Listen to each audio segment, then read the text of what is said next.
نماز کے لیے جو الفاظ کرتے ہیں وہ حدیث سے ثابت نہیں.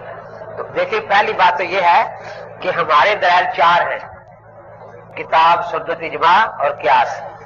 ہم کب کہتے ہیں کہ ہر مسئلہ حدیث میں ہوتا ہے؟ دوسرے یہ کہ انما الاعمال بالنیات، تو نیت تو ضروری ہوئی نا. اب حج کی نیت جو زبان یہ کہا کرتے ہیں نیت دل سے ہوتی ہے، زبان سے نہیں ہوتی. حج کی نیت کے الفاظ آتے ہیں نا بخاری مسلم سب میں، اس کو یہ کیا کہتے ہیں؟ نیت کہتے ہیں، کچھ اور کہتے ہیں.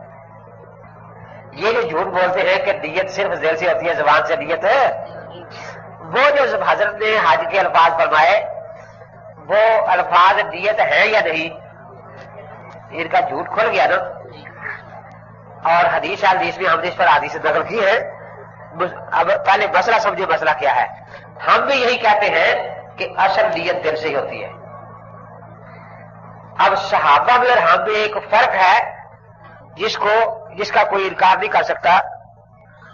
آپ نے حدیثیں پڑھی کہ جب ہم حضرت کو دفن کر چکے تھے ہمارے دل کچھ بدل چکے تھے، اور آج تو حال بالکل دور ہے نا حضرت سے. صحابہ کا یہ حال تھا کہ وہ دکان پر بیٹھے پھر بھی دل مسجد میں ہے، وہ گھر بیٹھے پھر بھی دل، اور ہمارا حال ہے کہ بس بھی ہے پھر دل دکان پر ہے. ہم دل کو ادھر لاتے ہیں، یہ بھاگتا ہے. وہاں یہ تردد نہیں تھا. اس تردد کو ختم کرنے کے لیے اگر زبان سے بھی دل کی نیت کو تقویت کر لی جائے تو یہ احداث للدین ہے، احداث للدین نہیں. کیونکہ ایک فرض کا مقدمہ ہے نا، مقدمۃ الواجب، تو بہتر یہ ہے کہ زبان سے وہ تردد ختم کر لیا جائے. اس لیے یہاں آپ کو 3 قسم کے فتوے ملیں گے. فتح القدیر والا یہ لکھتا ہے کہ یہ بدعت حسنہ ہے، زبان سے نماز کی نیت کرنا. اور مجد ثانی لکھتے ہیں کہ یہ بدعت سیاح ہے، زبان سے نیت کرنا. اب ان دونوں فتووں میں کوئی اختلاف ہے یا نہیں؟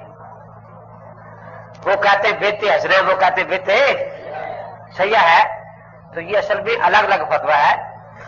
اگر دل کی تاکید کے لیے زبان سے کرے تو چونکہ یہ احداث للدین ہے اس لیے بدعت حسنہ ہے. اور اگر کوئی زبان سے نیت کرے، دل سے کرے ہی نہ سرے سے، تو یہ چونکہ فرض کے لیے مبین تاکید نہیں بلکہ فرض کی رابع ہے، اب یہ بدعت سیاح ہو گیا. تو دل کی تردد کو ختم کرنے کے لیے کرے گا زبان سے تو یہ بدعت حسنہ ہے. اور اگر کہے صرف زبان سے دل میں نیت کرے ہی نہ تو چونکہ یہ ایک فرض کی رافع ہے، اب یہ بدعت سیاح ہو جائے گی. اور مسلم میں ایک حدیث ہے کہ اس وقت تک دل قائم نہیں رہتا جب تک زبان سے اس کا تاکید نہ کرے. تو یہ بھی اس کے لیے دلیل ہے، مسلم میں یہ روایت موجود ہے.